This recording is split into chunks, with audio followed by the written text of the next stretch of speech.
जन्म दिवस का ये पावन महीना है और बहुत समय के बाद, वर्षों के बाद दोबारा से इस स्थान में, इस क्षेत्र में एक बार फिर से हम बैठ करके गुरु की चर्चा, संतों महापुरुषों से हमें अपने जीवन में कैसे सत्य का, इस जीवन के रहस्य का ज्ञान मिलेगा, इस बात को आदर्श रूप में मानने के लिए यहाँ आकर बैठे हैं। अभी आपने बहुत सारे अनुभव वचन सुने, बहुत सारी सुंदर वाणियां सुनी, अलग अलग तरह के जीवन उदाहरण आपके सामने रखे गए। महाराज जी के जीवन, वो क्या हमें सिखाने के लिए आए थे, हमें अपने जीवन में कैसा आदर्श बनाना है, कैसे हम इस मनुष्य जीवन में प्रभु सत्ता को समझ सकते हैं, जान सकते हैं, इस बात के लिए उन्होंने क्या क्या प्रयास किए, ये सारी बातें आपके सामने रखी गई। संतों महापुरुषों का ज्ञान कोई नया, कोई बिल्कुल अद्भुत रास्ता नहीं है, कोई ऐसा रास्ता नहीं है जो हमसे अछूता हो, हम उसे जानते ना हो। वेदों में, शास्त्रों में, पुराण भागवत में, अलग अलग धर्मों में जुगों जुगों से उस प्रभु के भेद का बयान बताया गया है। और अगर हम एक दूसरे से पूछने लग जाएं तो बहुत सी चीजें ऐसी हैं जो हम जानते हैं, उसका ज्ञान हम पहले से रखते हैं। बहुत सी चीजें ऐसी हैं जो हमारे भौतिक ज्ञान का पहले से हिस्सा है, पर फिर भी अगर आज हम अपने रोज के जीवन पर नजर मारकर देखें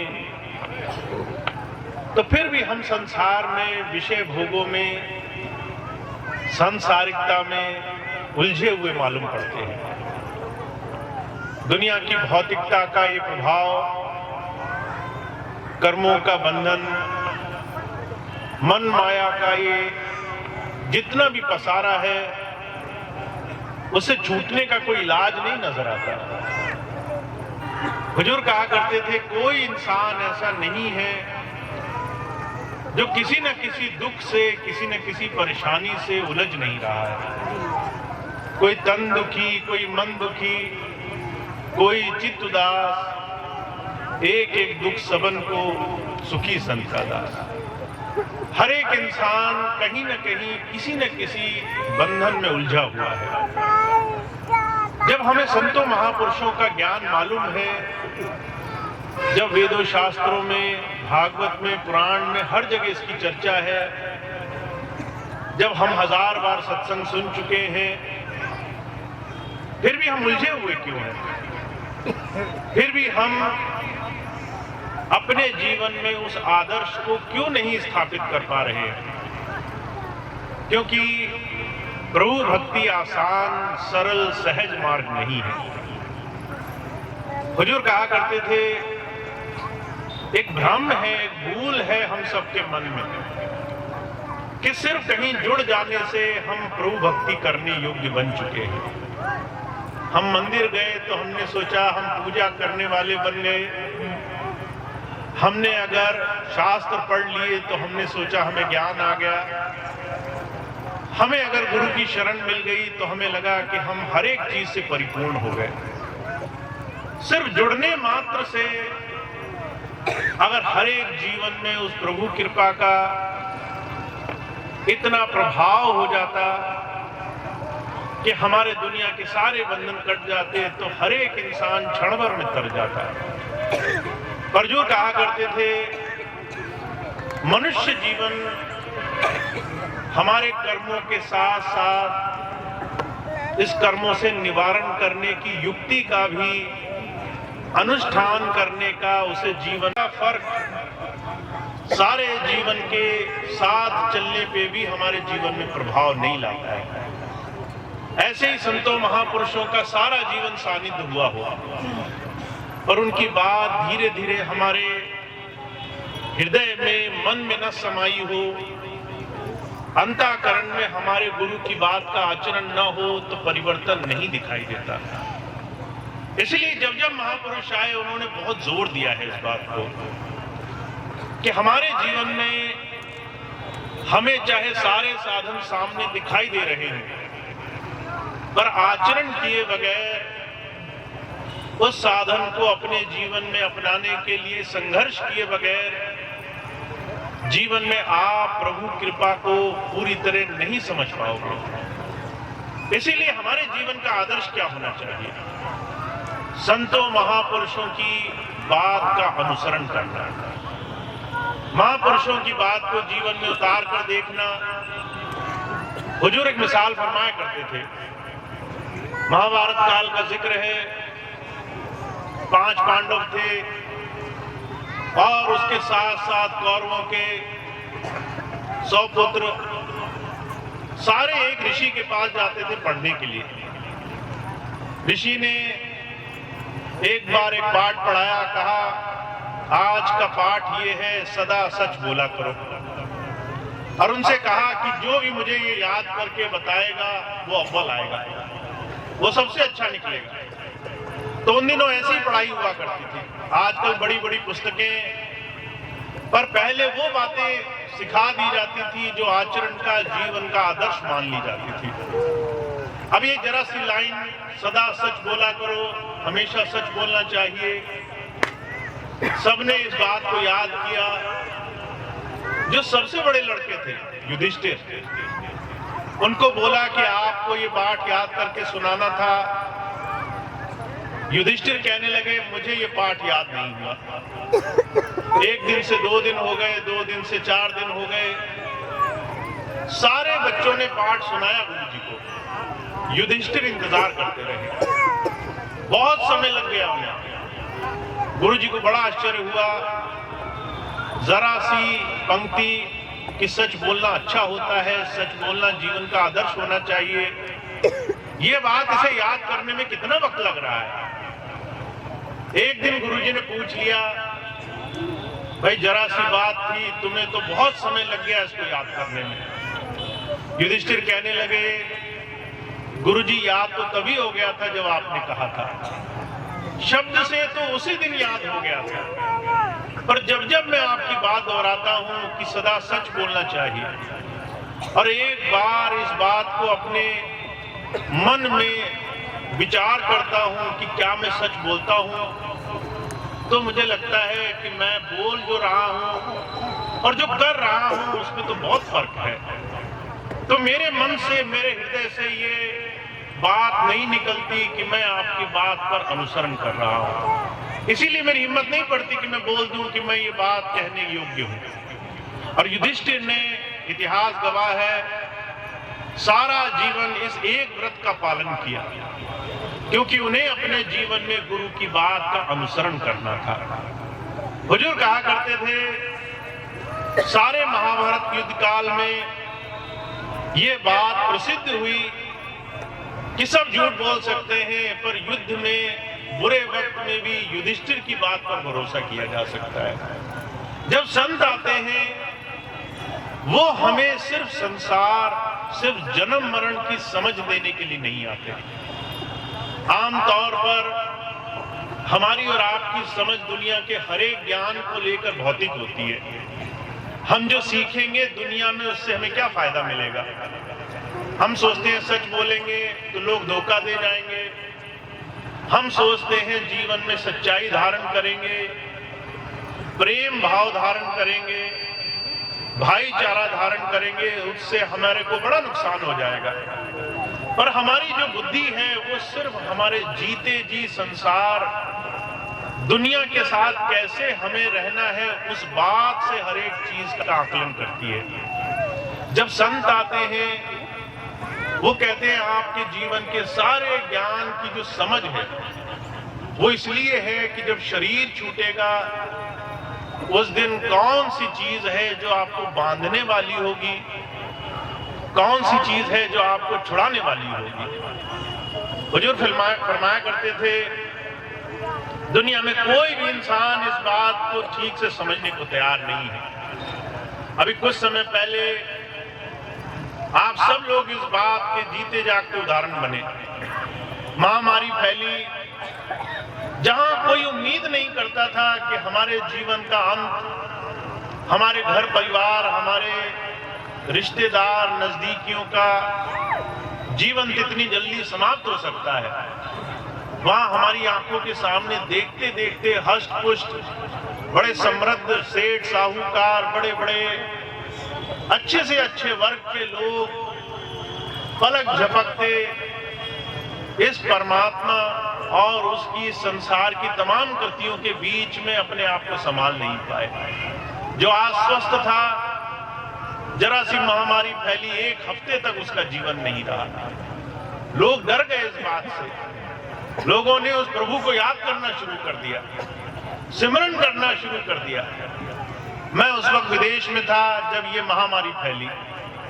मैंने देखा वो लोग जो कभी मंदिर नहीं जाते थे, वो लोग कहते थे परमात्मा होता नहीं है, जो लोग कहते थे कि संसार में प्रभु नाम की कोई चीज नहीं है, सारे लोग उस परमात्मा को जहां देखो वहां खोजने को तैयार बैठे थे। लोगों ने दिनचर्याएं शुरू कर दी, सुबह शाम जो भी समझ में आया मालिक का नाम लेना शुरू कर दिया।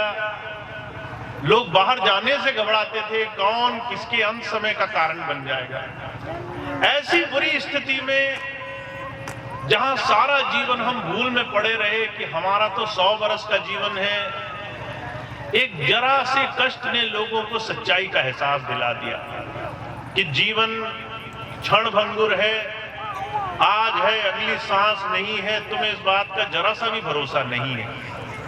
और जो कहा करते थे समय बदलते देर नहीं लगती। जैसे ही महामारी की दवाई निकली, लोग स्वस्थ होने शुरू हुए, मंदिर के दरवाजे फिर से बंद हो गए, ध्यान साधनाएं फिर से लुप्त हो गई, मालिक का नाम फिर से चला गया, फिर से सब सेठ बन करके बैठ गए। जब संसार में इस विषम परिस्थिति में मनुष्य फंस जाता है और उसे लगता है कि उसे संसार से कभी जाना नहीं है, वहां पर संत महापुरुष हमें ये भेद समझाने के लिए आते हैं कि संसार का जितना भी ज्ञान आप समझते हो, उस ज्ञान की जो पैमाइश है वो आपकी आखिरी सांस तक है। जैसे ही आपका शरीर छूटने का समय आएगा, दुनिया के सारे ज्ञान ध्यान फीके पड़ जाएंगे। उस वक्त सिर्फ एक ही चीज काम आएगी, वो है आपका वो कमाया हुआ अंतर, उस प्रभु से जुड़ने का साधन जो आपने जीते जी बनाया होगा। तो इसीलिए जब जब महापुरुष आते हैं, वो कहते हैं गुरु का नाम, गुरु का स्वरूप, संतों महापुरुषों का अस्तित्व भौतिक नहीं होता है। आप शरीर में जाकर के गुरु जी को पूज लो, आप किसी वेद शास्त्र को पढ़ लो, आप गुरु जी की बात को कंठस्थ याद कर लो, बड़े अच्छे वक्ता बन जाओ, बड़ी मीठी मीठी वाणी बोल लो, पर अगर आपने अंतर में उस प्रभु के साथ जुड़ने का साधन नहीं बनाया है, उस साधन को बनाने के लिए क्या क्या कमियां दूर करनी पड़ेंगी वो नहीं बनाई है, ध्यान साधना पर बैठने के लिए कैसे हम अच्छे होंगे उसके लिए साधन नहीं बनाए हैं, तो सारा ज्ञान ध्यान बेकार है। अभी कुछ दिन पहले मुझे एक माता जी मिली, कहने लगी बहुत समय गुजर गया, ध्यान नहीं बनता है, ध्यान बनने की युक्ति हमें सिखाई जाए। मुझे ये बात इतनी अच्छी लगी, 1000 लोगों में कोई एक व्यक्ति ऐसा आया जो कहता है ध्यान बनाने में क्या करूं जिससे मुझे मदद मिल जाए। हुजूर कहा करते थे, इस मन माया के जगत में, विषय भोगों के संसार में आप अगर ये सोच कर बैठे हो मेरे आंख ढूंढते ही मेरा ध्यान बन जाएगा, तो ये बहुत बड़े भ्रम की बात है। जब कोई संसार के काम करने चलता है तो उसे 1000 बार ठोकर लगती है, 1000 बार चीजें सीखनी पड़ती हैं, 1000 बार किसी भी ज्ञान को सीख करके उसको अपने आप को और ज्यादा पारंगत बनाना पड़ता है। और हुजूर कहा करते थे, ध्यान भक्ति के मार्ग में हम इस बात को नहीं मानते। तो जब संत आते हैं, कहते हैं आपको ध्यान अंतर साधना के लिए कैसे आपको रसाई मिलेगी, इसके लिए आपको जो जो उसमें परेशानी आती है उसमें आपको प्रश्न पूछने चाहिए। जब आप गुरु जी के पास जाओगे और कहोगे कि मैं जब ध्यान पर बैठता हूं मेरे शरीर में दर्द होता है, जब आपको उसका जवाब मिलेगा वहां से ध्यान की शुरुआत होगी। जब आप गुरु जी के पास जाओगे और कहोगे कि मैं आंखें मूंद कर बैठता हूं, मेरा मन नहीं मानता, मन नहीं लगता, जब आपको उसका जवाब मिलेगा वहां से ध्यान की शुरुआत होती है। जब आप कहोगे कि मेरे मन में दुनिया के तमाम चीजों की चिंताएं आती हैं, इससे कैसे बचा जाए, जब गुरु जी उसका इलाज बताएंगे, आप उसका साधन करोगे, वहां से ध्यान की शुरुआत होती है। तो जो कहा करते थे, जब संत आते हैं वो सहजता से आपको उस रास्ते से जोड़ने की बात करने के लिए आते हैं, कैसे आप इस देह में उस प्रभु से जुड़ने का साधन बनाया करो। इसीलिए महाराज जी बार बार एक बात पर जोर दिया करते थे।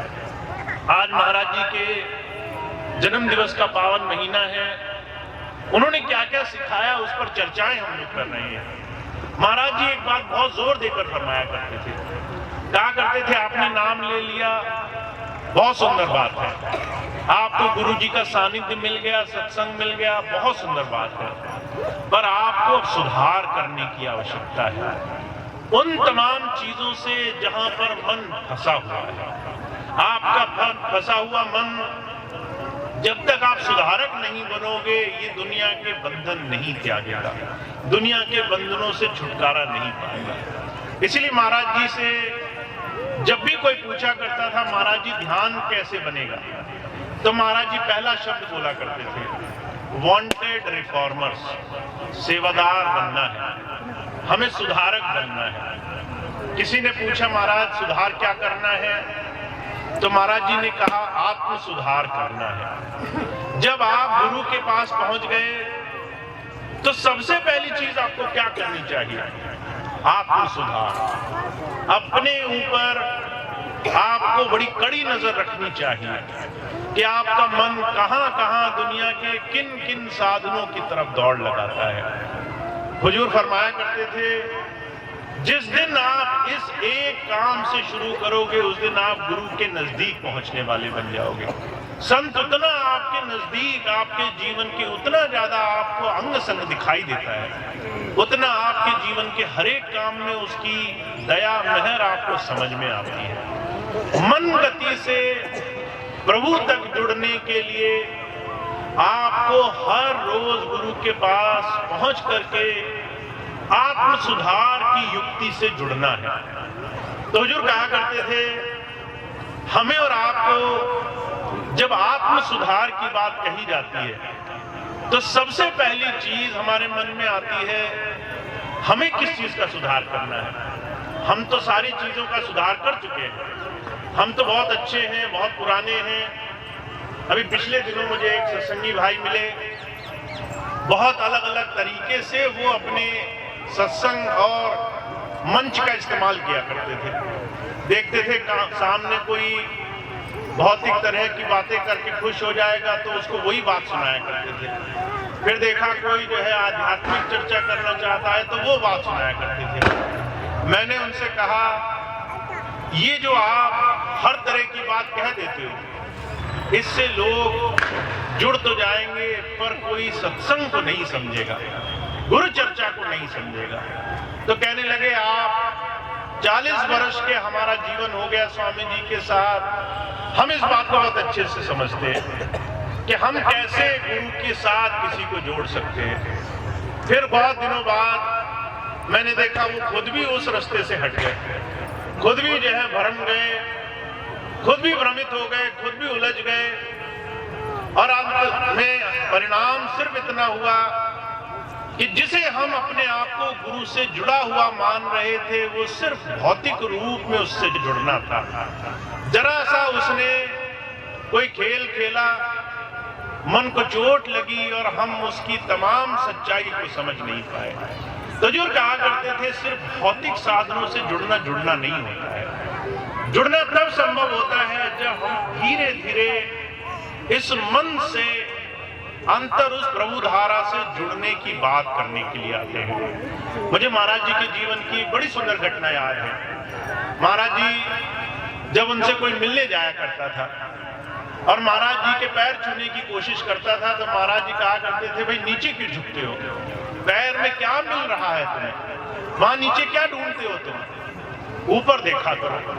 जब भी किसी महापुरुष के पास जाओ तो उसकी आंखों में आंखें डालकर देखो, उसके माथे की तरफ देखो, क्योंकि गुरु के माथे से उसकी आंखों से आपको जो मिल सकता है वो सिर्फ कर्म कांड निभाने से, सिर्फ पुराने रीत रिवाज निभाने से, सिर्फ भौतिक साधनों को करने से नहीं मिल सकता।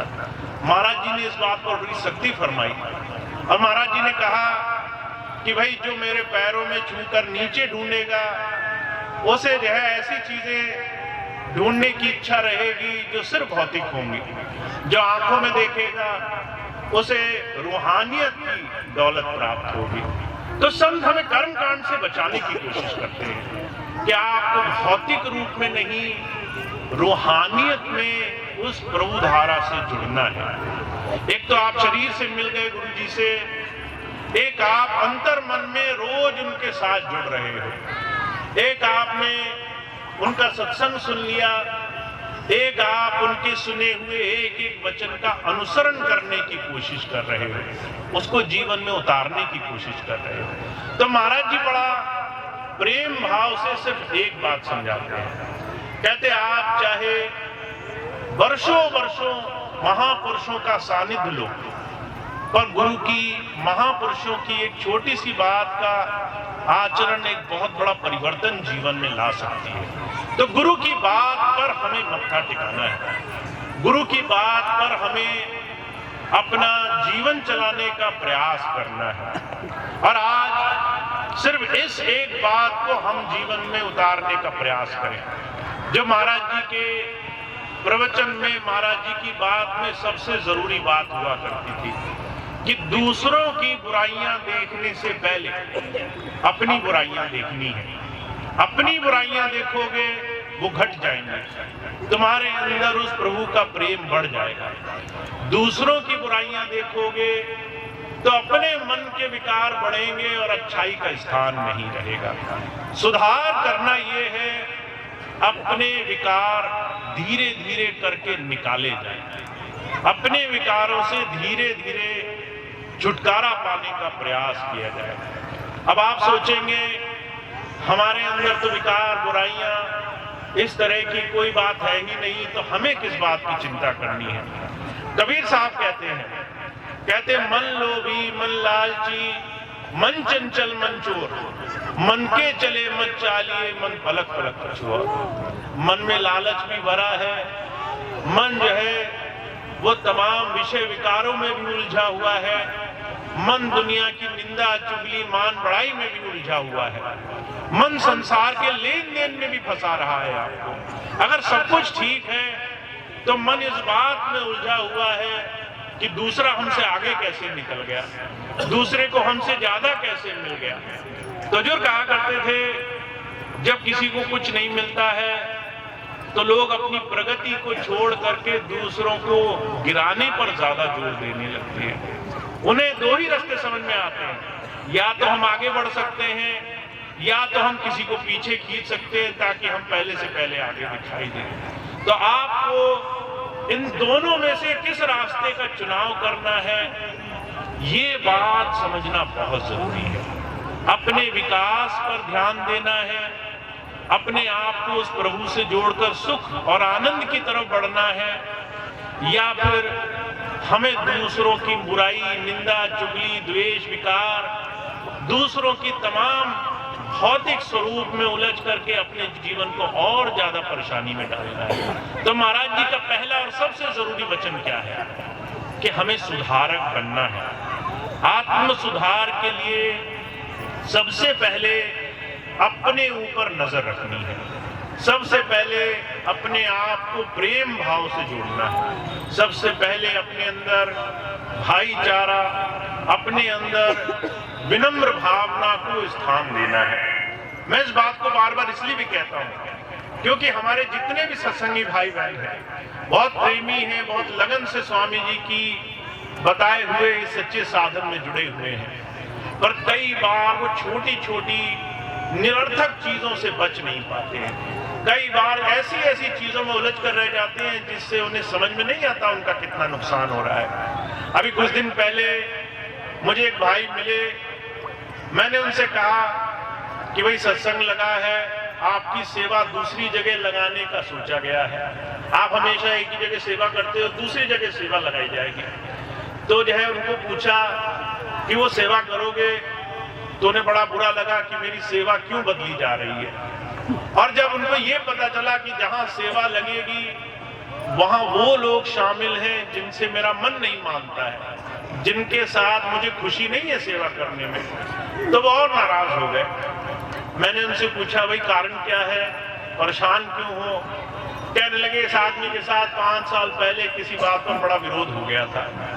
मैंने कहा 5 साल पहले विरोध हुआ, आज तक तुम उस बात को दिल में लगाए बैठे हो। 5 साल से तुम एक बात नहीं छोड़ पा रहे जो तुम्हारे दिल में घर करके बैठी है। जब तुम्हारे अंदर एक छोटी छोटी चीज इतनी मलिश, इतना मन में चोट पैदा कर सकती है, तो फिर आगे बढ़ने के रास्ते कितने मुश्किल हो जाएंगे, इसका विचार करके देखो। तो महाराज जी कहा करते थे कई बार एक दूसरे के साथ कहीं सुनी, कई बार अनजाने में बोली हुई बात भी किसी के मन में चोट का कारण बन जाती है। और उस छोटी छोटी चीजों को लेकर के बड़े प्रेमी लोग वर्षों वर्षों उलझे रह जाते हैं। कहते हैं इसके साथ नहीं बैठना, उसके साथ नहीं बैठना, इसके साथ प्रेम नहीं, उसके साथ प्रेम नहीं। और जो कहा करते थे ये जो छोटी छोटी चीजें हैं ये हमारे जीवन में कब हमें उस प्रभु से छोड़ करके भोगों की तरफ, संसार की ऐसी तमाम निरर्थक चीजों की तरफ जोड़ देती हैं जिसका एहसास नहीं होता। इसलिए महाराज जी बार बार कहा करते थे मन में सुधार की स्थिति बने, क्षमा करते चलो, विनम्र रहो, भाईचारा प्रेम रखो, एक दूसरे के साथ मिल करके उस प्रभु के सेवा कार्य में, अनुष्ठान में शामिल हो। क्योंकि जब हमें ये छोटा सा जीवन मिला है और इसमें हम अपने जीवन में सिर्फ और सिर्फ प्रभु को पाना चाहते हैं, सिर्फ और सिर्फ अंतर में ज्ञान पाना चाहते हैं और उसका रास्ता हमारे इस भौतिक जीवन में सुधार से होकर जाता हो, तो हुजूर कहा करते थे हमें उसमें देर नहीं करनी चाहिए। हमें उसमें जरा सा भी कोई भी सोच विचार लाकर उस रास्ते से विमुख नहीं होना चाहिए। तो आज हमारे लिए सबसे जरूरी हिस्सा क्या है? नाम लेना सबसे जरूरी हिस्सा नहीं है, सुधार करना सबसे जरूरी हिस्सा है। उस प्रभु पाने के लिए हमारे मन का शीशा साफ होना चाहिए। स्वामी जी ने कई बार इस बात को कहा है कि जब दिल का शीशा साफ होता है तो प्रभु का दर्शन आप होता है। अगर आपका हृदय साफ होगा तो आपको प्रभु के दर्शन करने से कोई रोक नहीं पाएगा। आपके संसार के तमाम दुख आपको ऐसे छोड़कर भाग जाएंगे। आपके अंदर उस प्रभु की दया मेहर से सुख और आनंद की प्राप्ति आपको क्षण मात्र में होने लग जाएगी। तो इस बात का आचरण करना बहुत जरूरी है, इस बात को मन में बसाना बहुत जरूरी है। मैं बार बार आपको ये बात क्यों कहता हूँ, जब मैं यहाँ से चला गया 2012 में तो बहुत से ऐसे कारण थे जिसकी वजह से अगर मैं प्रयास करता भी तो मैं वापस नहीं आता। पर जब स्थिति ऐसी बनी 2022 में, पिछले वर्ष, धीरे धीरे मालूम पड़ा कि मेरे चले जाने से जो गलत कर रहे थे उन पर विराम नहीं लगा, पर जो भाई सच्चे दिल से प्रेम भाव में स्वामी जी के साथ जुड़े थे, सेवा में लगे थे, उन्हीं का जो है और ज्यादा परेशानी का कारण बनने लग गया। जो भाई दुखी थे वो और दुखी हो गए, जो आश्रमों में रहने वाले प्रेमी सत्संगी भाई बहन थे उनको और तकलीफ होने लग गई। जो छोटी छोटी सुविधाएं स्वामी जी की मौजूदगी में मिल जाया करती थी वो तमाम चीजों से वो वंचित रह गए। एक बहन थी बहन ऋतु वो जो है बचपन से मुझे राखी बांधा करती थी। जब मैंने उससे बात की तो कुछ दिन पहले उसने मुझसे बात की, बड़ी अच्छी हष्ट-पुष्ट। कुछ दिन बाद पता चला वो अपने शरीर को पूरा करके चली गई। मुझे बड़ा दुख हुआ इस बात को कि सिर्फ कुछ चीजों के अभाव में, कुछ चीजों के कारण जिस चीजों का ध्यान रखा जा सकता था, उन चीजों के अभाव में ऐसी ऐसी घटनाएं हो रही हैं कि जो तकलीफ में हैं, दुखी हैं, उनको कोई थोड़ी सी भी मदद करने को तैयार नहीं है, और जो सक्षम हो गए हैं उनके सब आगे पीछे दौड़ लगा रहे हैं। तो मैंने इस चीज का आभास किया कि जो कारण बने थे जाने के, उन कारणों के बाद भी कुछ सुधार नहीं हुआ 10 वर्षों में। तो मैंने अपनी मन में ये बात धारण की कि वापस जा करके एक बार देखना उचित है। पर साथ साथ मन में ख्याल भी आया, जब जाऊंगा तो बहुत से ऐसे लोगों को मिलना पड़ेगा जो शायद नहीं चाहते मैं वापस आ जाऊंगा, जो शायद नहीं चाहते कि मैं यहाँ आकर के वो सारे काम करूं, और जो नहीं चाहते कि दोबारा से इस सेवा के कार्य में किसी तरीके से भी कोई नया या सच्चा काम शुरू किया जाए। पिछले 1 वर्ष में ये सारी चीजें आपके सामने स्पष्ट हैं। जो भाई बहन प्रेम से स्वामी जी के साथ जुड़े थे, चाहे वो कोई भी कारण से 10 वर्षों में नहीं आए हों, चाहे भ्रमित हो गए हों, चाहे उनके मन में कोई भी बात रही हो, वो फिर से लौट कर आ गए हैं। ऐसे ऐसे लोग सत्संग में दिखाई देते हैं जो 10-10 वर्षों तक दिखाई नहीं दिए, जो 10 वर्ष में कहीं गए ही नहीं, जिन्होंने किसी आश्रम, किसी डेरे में कदम नहीं रखा, पर वो दोबारा से सत्संग में जुड़े हुए हैं। और वो तमाम लोग जो 10 वर्ष में बड़ा दावा करते थे कि हम बहुत आगे हैं, आज वो सारे लोग विरोधाभास में खड़े हो गए हैं। ऐसे ऐसे लोग मिल रहे हैं विरोधाभास करने के लिए, जो एक दूसरे को देखना पसंद नहीं करते थे, आज वो सारे एकजुट हो गए हैं। तो कारण सिर्फ एक है, जो प्रेम भाव से जुड़ा है वो प्रेम भाव से जुड़ करके आगे हर एक काम में, जीवन में सच्चे रास्ते पर लगा रहेगा। पर जिसके मन में मलिश है और जो उसको छोड़ने में प्रयास नहीं कर रहा, उसको बड़ी तकलीफ हो जाएगी। तो इसीलिए मैंने एक बात स्वामी जी से उस वक्त कही जब मैं आने लगा कि स्वामी जी मैं अपने दिल में कोई बात लेकर नहीं जा रहा, तो जो भी प्रेम भाव से आएगा, पिछले 10 वर्ष में क्या हुआ उसकी तरफ देखने से कोई फायदा नहीं। 10 वर्ष में किसी ने मन में अच्छा भाव लाया, बुरा भाव लाया, वो तमाम चीजें छोड़ करके फिर से गुरु नाम में, गुरु के भी दिए हुए साधन में जुड़ने से हमें जो रास्ता मिलेगा, हमें उस दिशा में आगे बढ़ना है।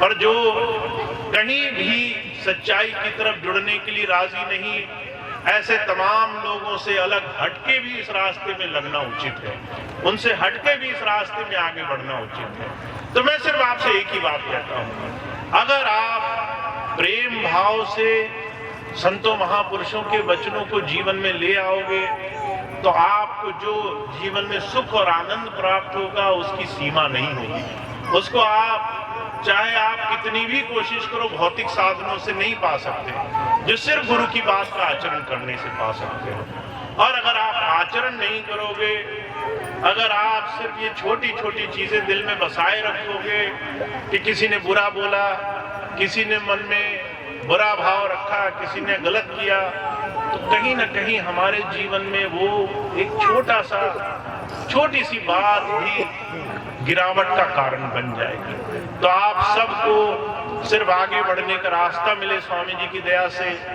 सिर्फ गुरु की सेवा से आपको एक दूसरे के साथ मजबूती से संगठित होने का रास्ता मिले। गुरु की सेवा में, इस मिशन में जो स्वामी जी का एक नारा था, मानव सेवा प्रभु भक्ति, इस एक छोटी सी बात को पूरा करने का आपको साधन मिले, इसके लिए आपको ये रास्ता मिला हुआ है, इस पर आप आचरण करके चल सकते हो। तो आज मैं सिर्फ इतनी बात आपके सामने रखता हूँ कि आपको महाराज जी का, स्वामी जी का ऐसा सच्चा नाम मिला हुआ है, सब कुछ आपके पास है, सारा ज्ञान आपको पहले से प्राप्त है, सब कुछ आपने सुन रखा है, पर एक चीज जो अभी करने में कहीं ना कहीं देर है, वो है गुरु की बात को आचरण में उतारना, उस बात को अमल कर करके देखना।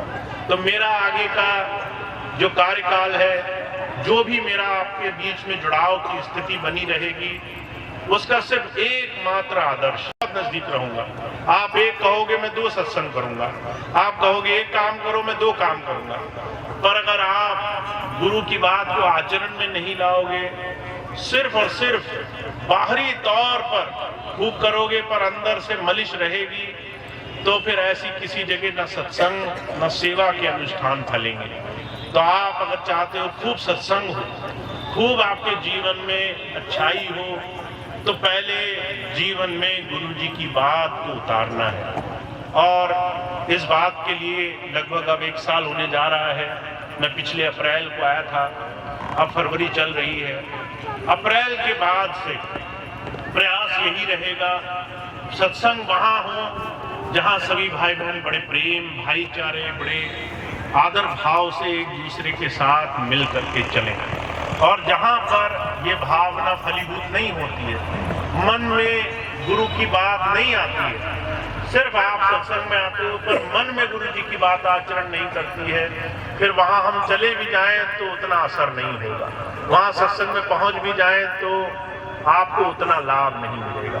तो आगे आगे हम स्वामी जी के इस मिशन को अपने आदर्श महत्व देना है, एक दूसरे के साथ जुड़ना है, एक दूसरे से कटना नहीं है, एक दूसरे की कहीं ना कहीं मदद करनी है, एक दूसरे को दुख पहुंचाने का प्रयास नहीं है। तो इतनी सी बात है कि मैं अपनी बात समाप्त करता हूँ।